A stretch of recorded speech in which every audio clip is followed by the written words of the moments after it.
Today, after this chanting of this powerful name, we will recall a certain incident which will inspire all of us in the present state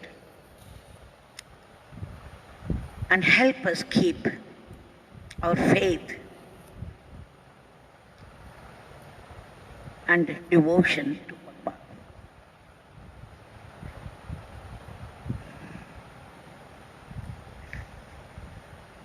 One Bhavani Shankar, a devotee from Chennai, he and his wife are very devoted to Bhagwan Yogi Ramsuratkumar. They would chant his name always. And at one point, his wife was drawing the picture of Bhagwan. They had no issues. And with great devotion and faith, she was drawing the picture of Bhagwan. After she finished, she conceived. She got what she had been waiting for all along. Bhagwan gave her the gift of pregnancy. She thought it was only Bhagwan's grace that she was able to conceive at all. And after that, her chanting, devotion continued unabated. And both of them had great hope and expectation out of this. But unfortunately, when the time came for delivery, the child was born still, to the dismay, disappointment of the parents. And they found out that the child had to be rushed to intensive care unit immediately and put on artificial life support. They were terribly disappointed, frustrated, yet the wife, she was very firm. She said to her husband, "Don't worry, this is a gift from Bhagwan, this is a prasad from Bhagwan. It cannot go waste. Bhagwan will see to it, Bhagwan will save the child. Don't lose hope." And she kept on chanting the name, and Bhavani Shankar also picked up the losing faith, and he continued. Every day, added to this torture and agony, the nurse would bring a certain form to be signed by Bhavani Shankar. The form would declare that the child would be put on these tubes, an artificial respiration, only for 4 days. If there is no movement at all in the body of the child, then on the 4th day, it would be removed.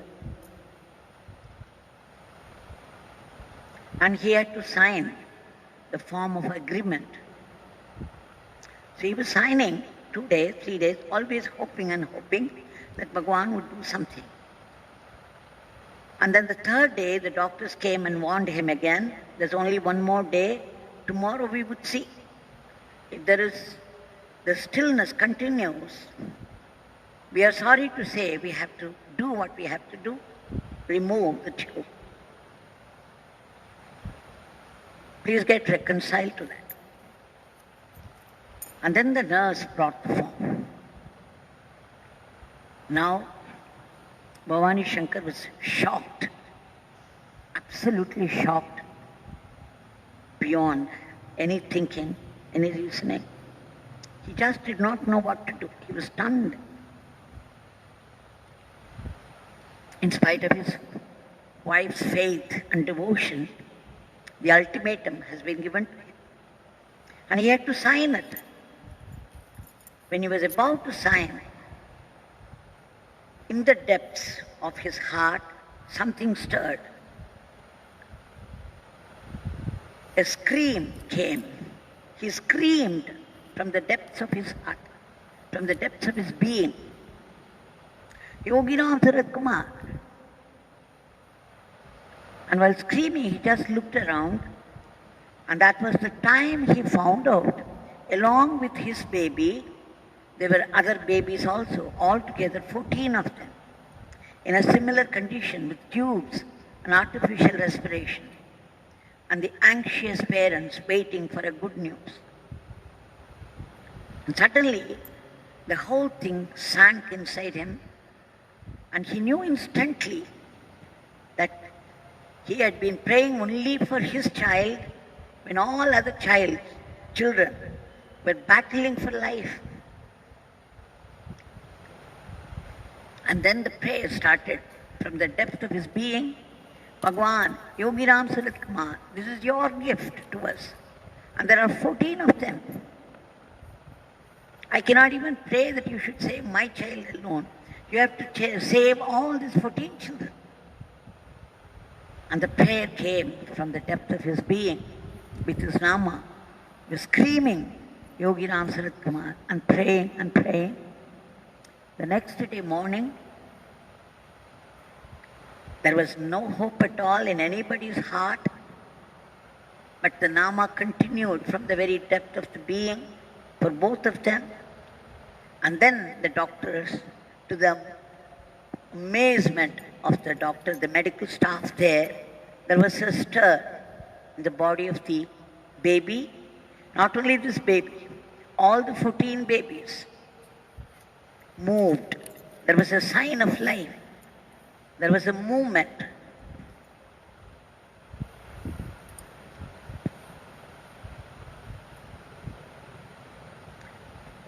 Now here I should say, when the form was brought to him the previous day, just before he screamed Yogi Ramsuratkumar, when he was absolutely stunned out of all action, and that was the time the nurse chose to extend the form to him. The prayer for all the children rose from the depth of his being, and where he would sign his name every day, because of the screaming Yogi Ramsuratkumar, he signed Yogi Ramsuratkumar in the form.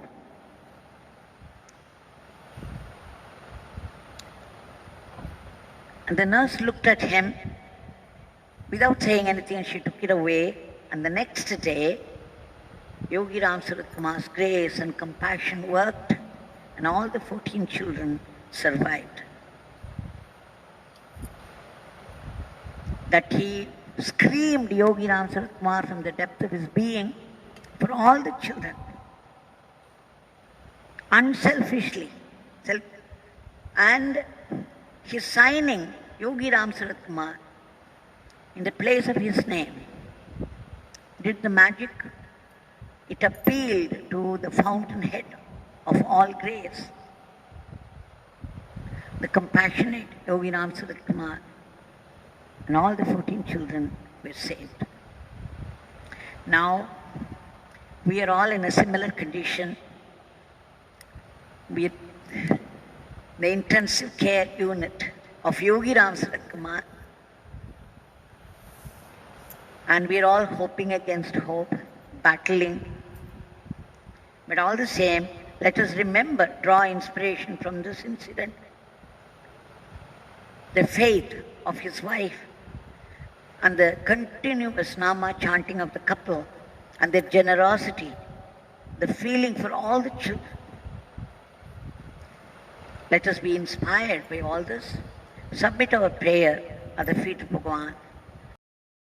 We have been singing Yogi Ramsuratkumar Divya Nama, the divine name. As I have always been saying, it's a very powerful, tremendous mantra packed with Bhagwan's power and grace. And Bhagwan had often said, not a single Nama goes waste.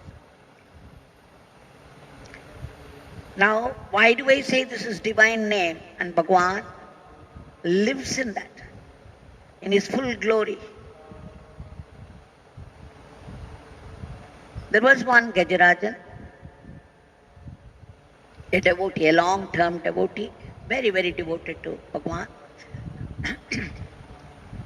He was coming and Bhagwan was always happy to see him. Once, Yogiji was seated in Arunachaleshwara Mandir with Jayaraj. At the time, a family had come from Chennai. And that family, after they settled down before Bhagwan, reported, Swami, when we had come here last time, we went straight to your Sannadhi Street house. We found it locked. So we could not have your darshan. Please tell us when you would be staying there.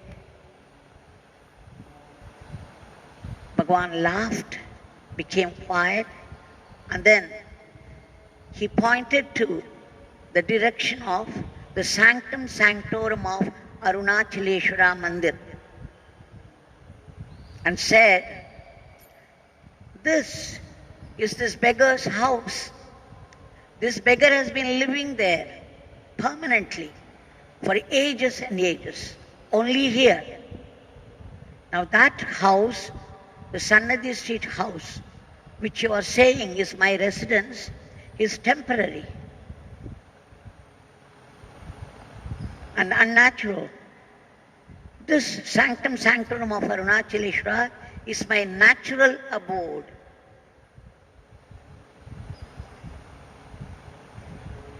When he declared it, there was such radiance in his face, and people around instantly realized the truth of his statement. Such was the vibrant words that came from Bhagwan, filling the whole space with his energy. So this was one rare occasion where he revealed his true identity to people around.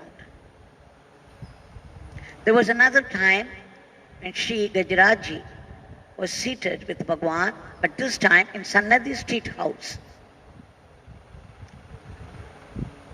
The pujari, the chief priest of Arunachaleshwara temple, was visiting him at the time. He came with his daughter. The daughter looked about 50 years, and they came and prostrated before Bhagwan. Then Bhagwan, as was his nature, started to praise the chief priest, saying that he is a great soul. He has got the great fortune of touching Arunachaleshwara and doing puja to him, that he is spending all the time doing seva to Arunachaleshwara. He is a great soul. And immediately the chief priest said, Swami, you are talking about me. You are also seated all the time. I see many, many times. You are sitting in Lord Ganesha, the Sambandha Vinayaka shrine.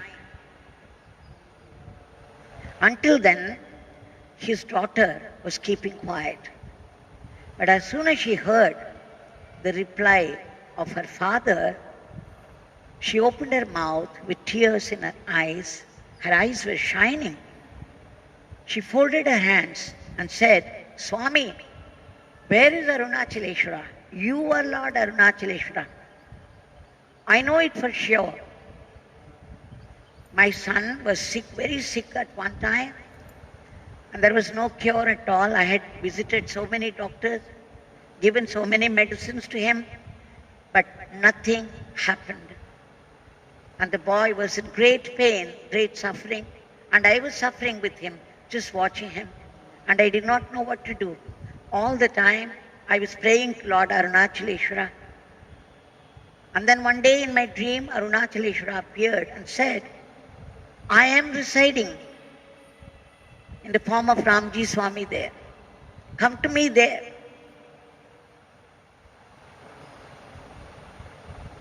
I am Ramji Swami. Come there, come to me. He disappeared, and after that I came in search of you. I found this house, but this house was locked. And then somebody said, you were sitting outside one of those tea shops. So I ran there and fell at your feet. And then spoke to you about my ailing son. And then you said, you smiled, you raised your hand in benediction and pronounced that your son will be all right soon. Nothing to worry. By Father's grace, he will be all right soon. And Swami, in 2 or 3 days, he was completely all right, just by your word. Arunachaleshwara himself spoke to me that you are he. So there is no other Arunachaleshwara except you. You are the Pratyaksha, you are Arunachaleshwara. Meaning Arunachaleshwara, whom we can see and talk to and be with.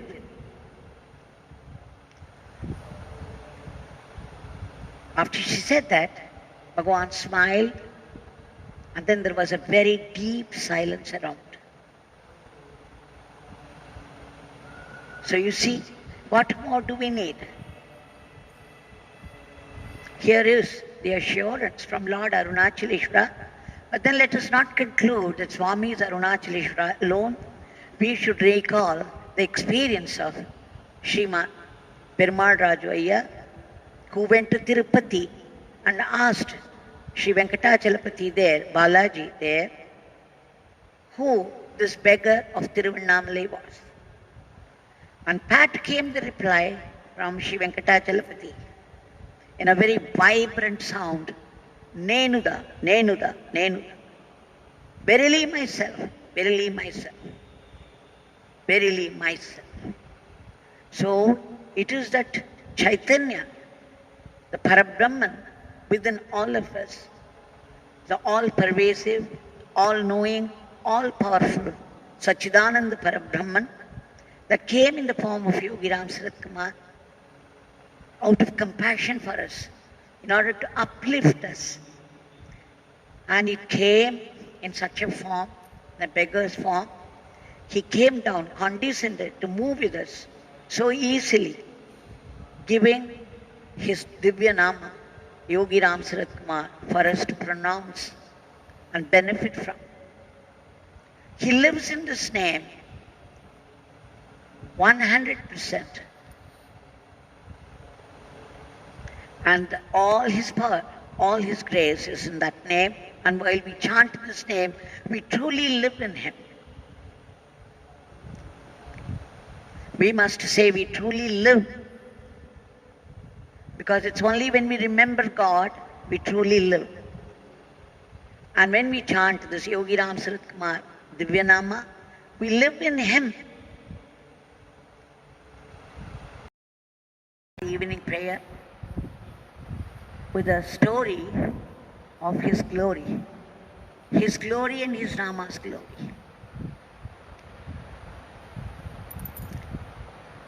There was a devotee by name Shri.Jayaraj, who was the chairman of Tamil Nadu Mercantile Bank and retired. After that, with Bhagwan's blessings, he took up the presidentship of another finance company. At one point in 1993, he had to go to Bombay to list the shares of his company in the market, the share market there.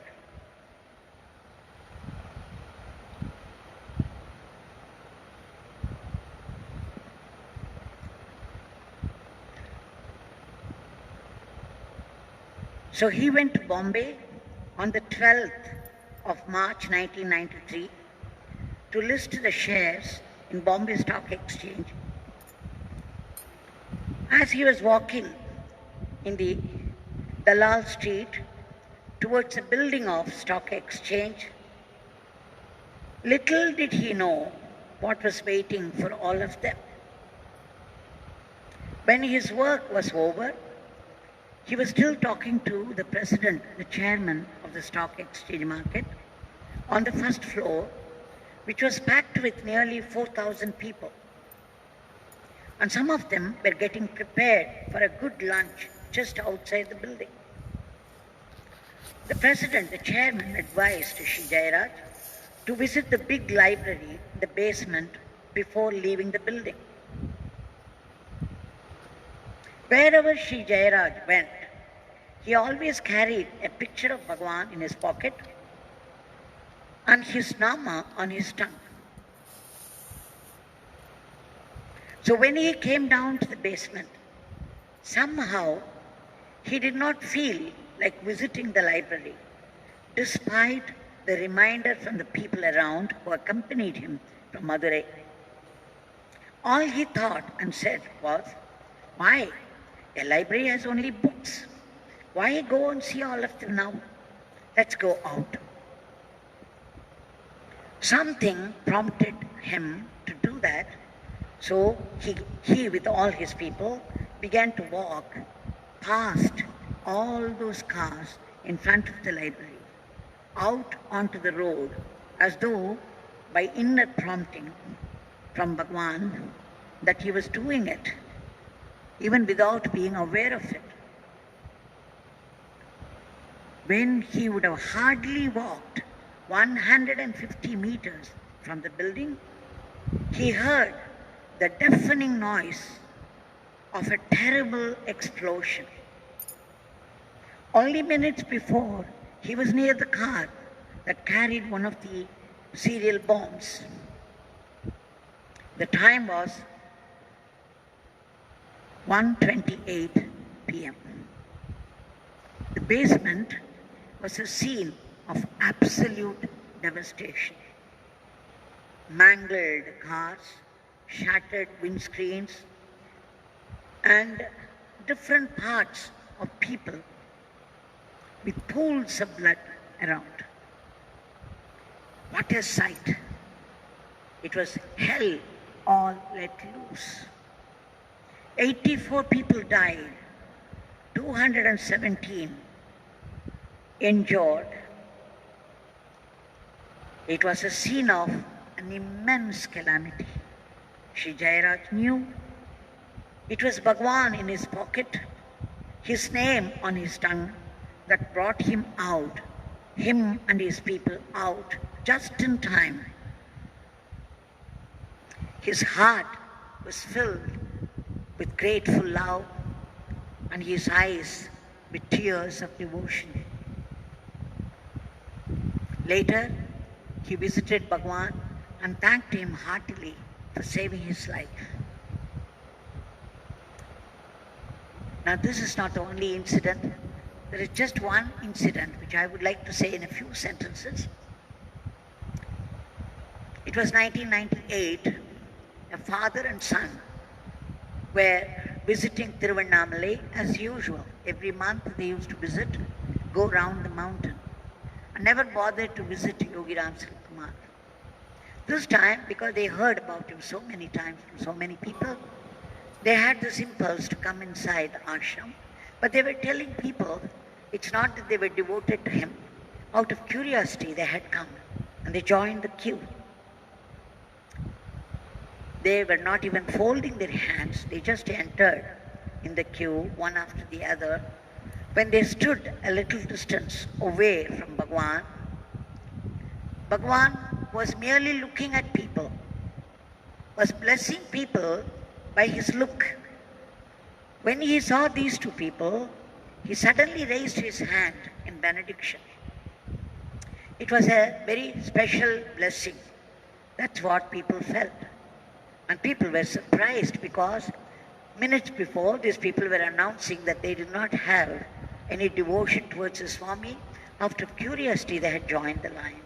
And here is Swami, with an intent look, raised his hand in benediction. Of course, people did not know why this happened at all. Not did the two people, father and son, they went away. But years later, after Bhagwan's Samadhi, his father and son came to me straight. And they said, Amma, we have something to tell you. And there, the fathers choked over the words. He was very moved.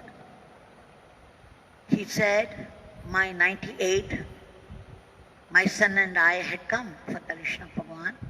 not knowing he was Bhagwan, just out of curiosity. And we were not exactly drawn to him looking at his experience, at his appearance. But then after we went back, we understood why he blessed us in a very special manner. Because the serial bombs in Coimbatore had started. It was 98, I think February or something. In 11 places in Coimbatore, in places where they are usually populous, they had placed, all those terrorists had placed serial bombs, car bombs, scooter bombs here and there, causing devastation everywhere. His place was one of them. And around his house, there was such explosion, damage, devastation. He said, but to our house and to our family, nothing happened. People wondered and asked us how we could escape all that. We knew only then that it was Swami who saved us, even without any devotion, with no faith in him, with no love. He knew what was approaching us, a certain death, a certain fate. And just because we chose to come to his feet by some punya, by some meritorious deed, he raised his hand and saved our lives. We have become his devotees now, ardent devotees, and we keep chanting his name all the time. So, with tears, when they explained, we once again felt the glory of the devotion to Bhagwan, the glory of his name. Of course, he did not chant the name. Some meritorious deed brought him there. But it goes to show that when people arrive at their feet seeking some help, or even without seeking any help, they would do it of their own volition. They don't wait for devotion. They don't wait for any feeling from them. The sunshine is part of the sun. It is a natural part of the sun. So this we understood. And now to such a one, a son of compassion, as I said, unconditional love towards all the people, we appeal to this love and make our prayer of the evening